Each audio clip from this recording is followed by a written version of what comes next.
Good morning, and I really want to wish you all a happy Easter. It's a joy to be back with you today. And the message for today is, I rise.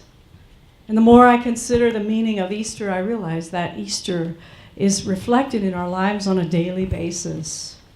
For every day, we have the opportunity to cross out error in our lives and rise to higher consciousness. And to borrow a few words from my fellow Unity minister, Cheryl Rose of Unity of Springfield, she said in talking about her Easter message coming up today, she said, Jesus lived his life as a demonstration of what is possible when we are connected to our divine self and in the flow of good that is God. He denied that there is any separation, and he made that way of living life available to all people. Today is the acknowledgement and celebration of a way of living that Jesus made available to each of us.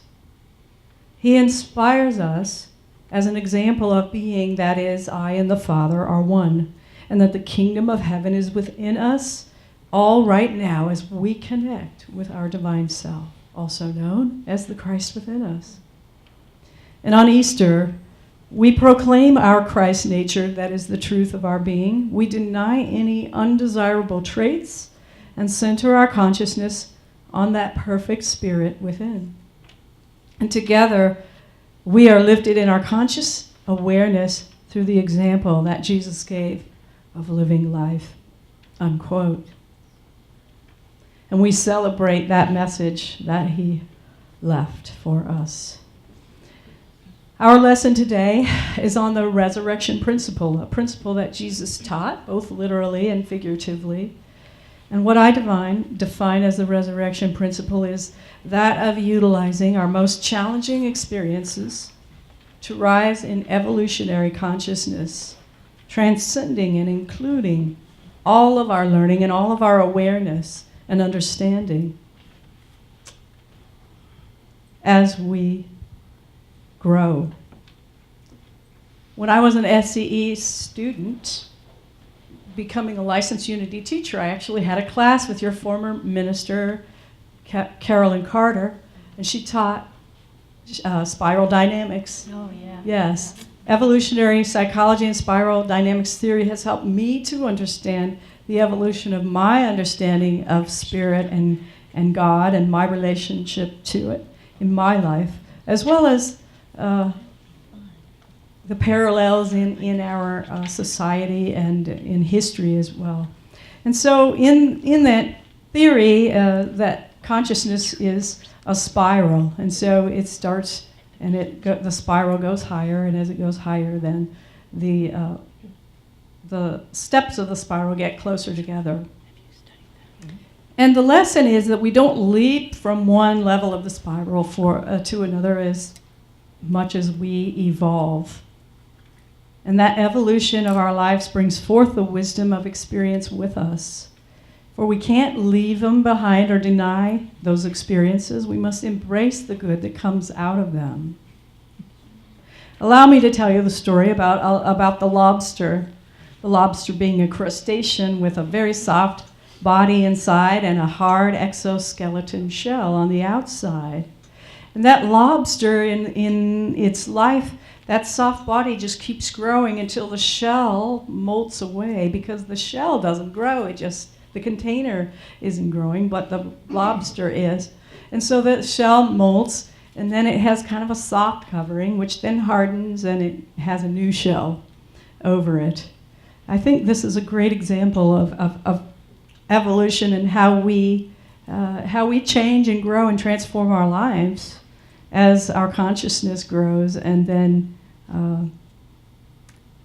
if we can look at it not as a bad thing when we're going through those difficult, challenging times, and not judge them, we can just see it as this is my growth, this is the transformation that's taking place.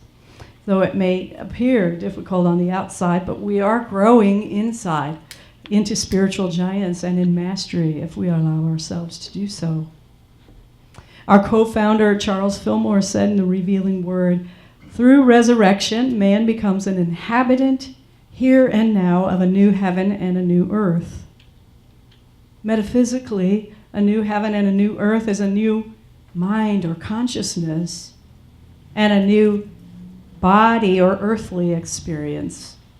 So the way I see it, this new mind is represented in the consciousness theory as a new level of that spiral on the evolutionary spiral. And we continue through our lives to move up that spiral.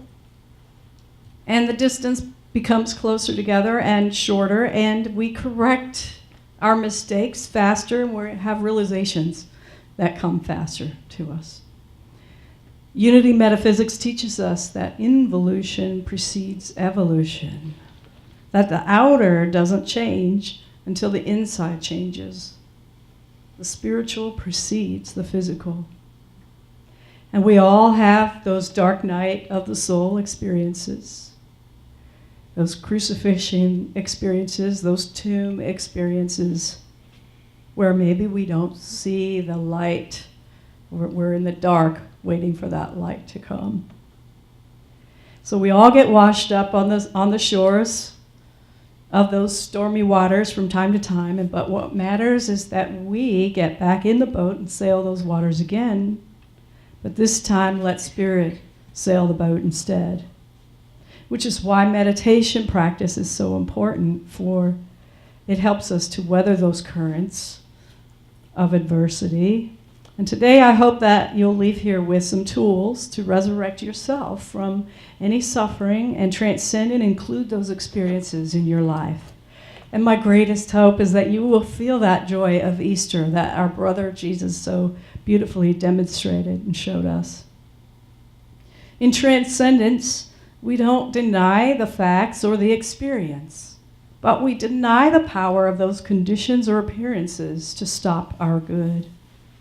We then, in turn, can use those experiences to express the power of God.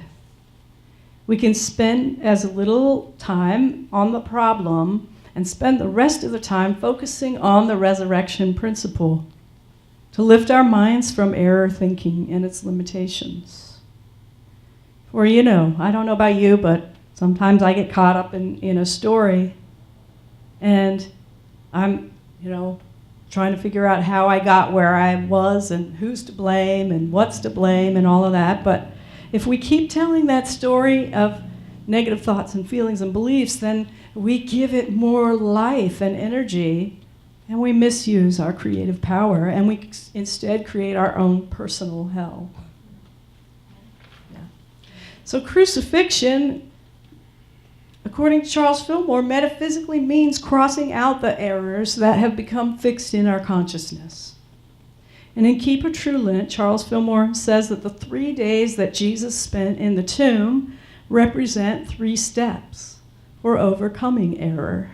And those 3 steps are non-resistance, taking on divine activity or will of God, and the assimilation of the divine will. So how do we practice non-resistance? The practice of non-resistance in Buddhism means that we are not attached to or adverse to, and meet things with equanimity. And equanimity means to meet all things with equal presence, to be a neutral witness to what is happening. And the practice of meditation helps us to be mindful of our thoughts. And when we are mindful of our thoughts, then we can use denials and affirmations, our third unity principle, to correct error. And that Christian principle is called repentance. I'm currently reading a book called The Way Out.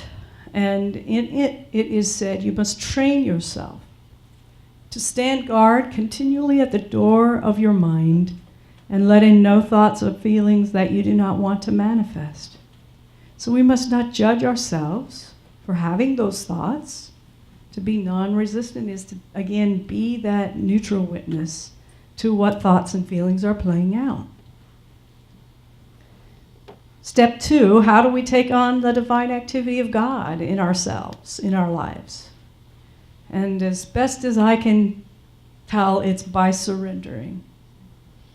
By surrendering our egocentric life for a Christ-centered life. By surrendering, we step off the cliff and we learn to fly. Anais Nin said, and the day came when the risk to remain tight in the bud was more painful than the risk it took to blossom. And in those years that I worked with experiential learning and growth and did firewalking and ropes courses, in order to get to the point of considering walking on those hot coals with your bare feet, it took surrender. And so in order to succeed, one has to risk failure and trust instead and rely on the Spirit. 3, how do we assimilate divine will? Assimilating divine will is taking on the activity or the identity, the mantle of the Christ. It is what unfolds as we rise into higher consciousness. It is a process, though, that takes a period of time. The tomb represents 3 days. It's taken me longer than 3 days, I can tell you that. Sometimes breakdown precedes breakthrough. A teacher told me that years ago. Instead of resisting that breakdown, just like, okay, I'm ready for a breakthrough. This must be it. This must be it. Be gentle with yourself. Take a time out. Practice self-care. And remember that lobster has to hide from its predators before that new shell has hardened to offer protection to it. And so we all have our crucifixion and tomb moments, but when we recognize the process and use it for good, then we can evolve to a higher understanding. Now, I was working on an acronym for the word RISE. So the R is to resurrect, renew consciousness, to rise up and look to that higher understanding, that higher consciousness. And the only way that I know to do that is just to say, everything is working together for my good, and just trust that. Everything is working together for my good. What is it that I am to learn from this? When there are storms in life, keep your eye on the horizon and do all you can with the conditions that are before you. Every pilot and sailor knows that the way to navigating a ship is to keep that focus on the horizon. Okay, the I, infinite. Have your mind set on that infinite supply of good, that infinite field of divine solution. There is divine solution to any and every problem.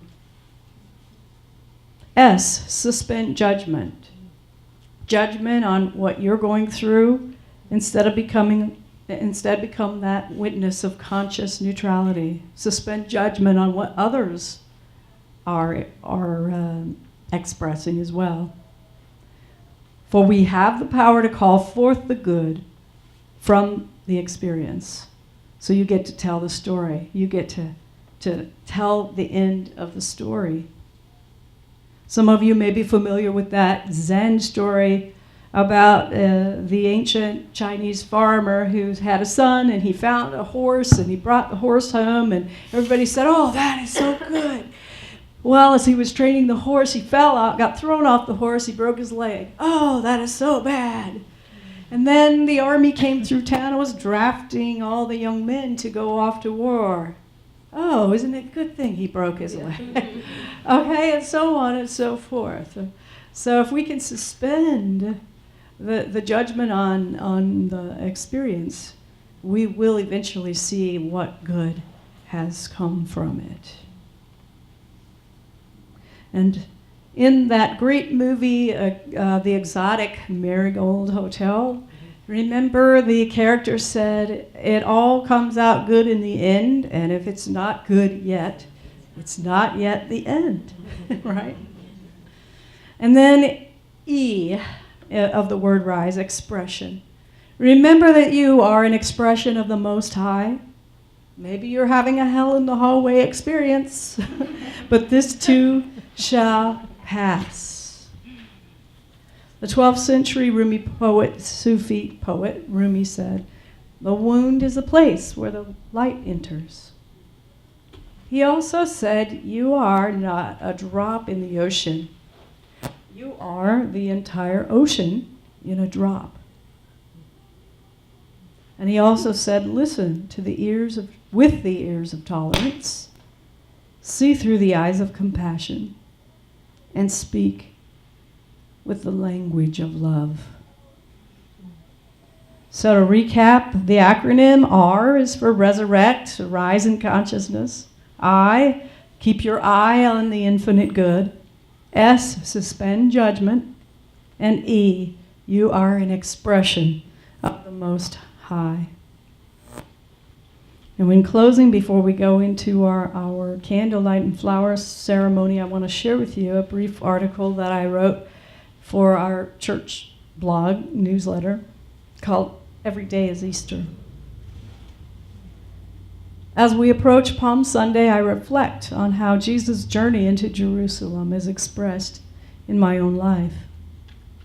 Jerusalem represents habitation of peace. The donkey represents the ego. Jesus represents the Christ nature. And Jesus riding the donkey into Jerusalem teaches me that my Christ-centered mind has dominion over the ego and can work with it to dwell in a place of peace, a place of oneness. Again, Charles Fillmore refers to the crucifixion as crossing out error, and the resurrection as rising to the higher mind and lifting our thoughts to oneness.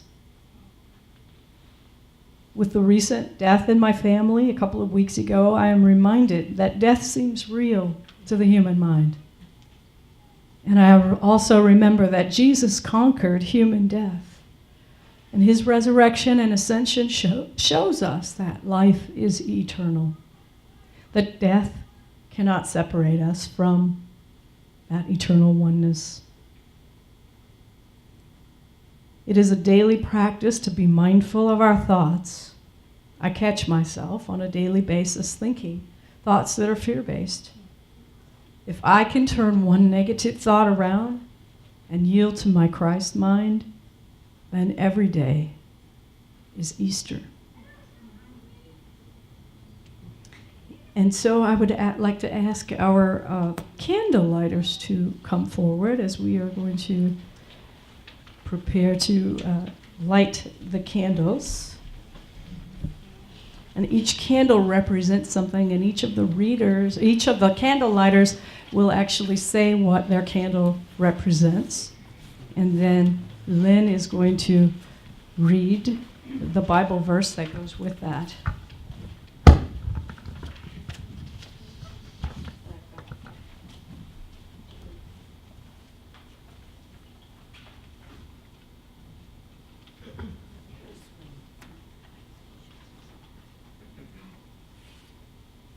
So I have the first candle, which is the Christ candle, and that represents Christ's victory over darkness and despair.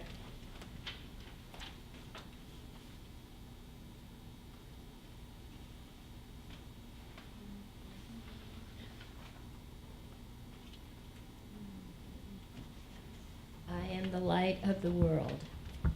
Whoever follows me will never walk in darkness, but will have the light of life. John 8:12. Be of good cheer. I have overcome the world. John 16:33. I light this candle for Christ's victory over sickness and disease.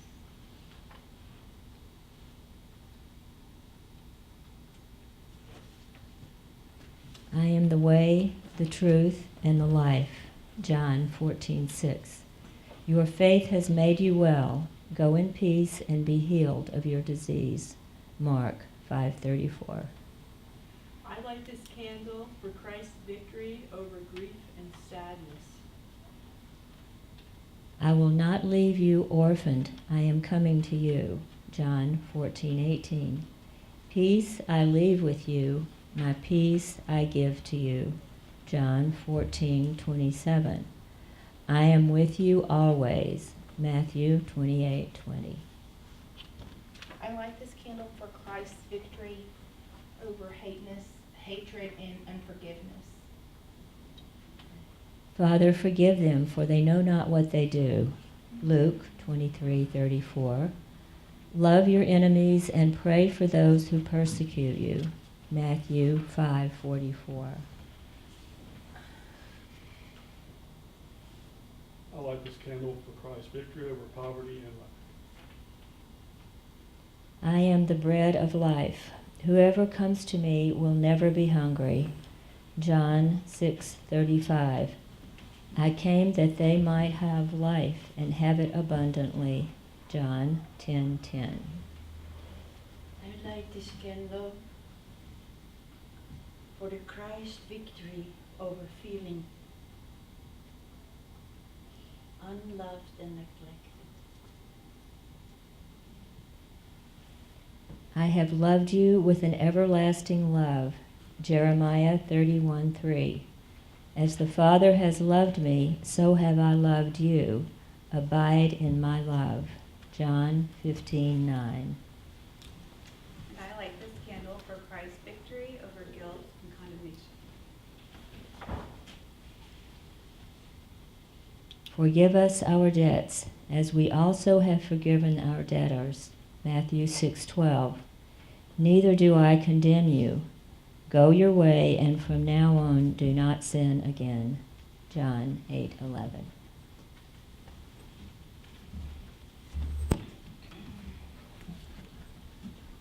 Thank you. So now we're going to have a flower ceremony. We have some vases of white carnations up to the front. And you also see there is a responsive reading for that in your bulletin, and I'm going to read my part, and you read your response. And at the end, we'll have rows, maybe starting from the back of the room, each of you to come up while music is playing and pick out a white carnation. And then you will also pick a special message here from this basket of eggs.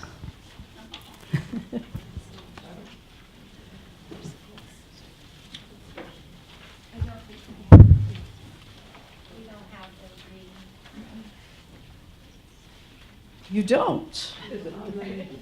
Oh. No. Okay. Well, here's how it goes. I'll give it to you and you can repeat it back. But anyway, how we find God is less important than the truth that we do find God.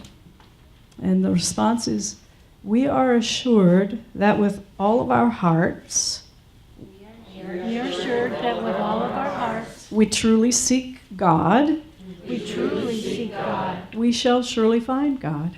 We shall surely find God. Sometimes we can more fully express our feelings and our desires in a simple act of faith than we can in words. And in either case, a symbol is used. The response is, today we use the language of action by offering our devotion. Today we use the language of action By offering our devotion. devotion. In an active prayer of faith. In an active prayer of faith. The life of each of us is a part of the larger life of God. Each of us is part of That's good to say, too. And the response is, and I am the vine and you are the branches, said Jesus. I am the vine and you are the branches, said Jesus. It is in us that the life of God comes into manifestation. And your response is, the closer we live to God, the more beautiful and radiant are our own lives. The Closer we live to God, the more beautiful and radiant are our own lives. And the more glorious life becomes for us. And the more glorious life becomes For us. There we go. All right, again, from the back row to the front, we'll have you come up and get a carnation. And then, and as you get your carnation, pick a message from here. So the back row first, you'll take a carnation and a gift of a message that is here by Spirit's appointment with you, because all of these messages are different, and it'll be the perfect one for you.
So I want to wish you all a glorious Easter day. Thank you all, and many, many blessings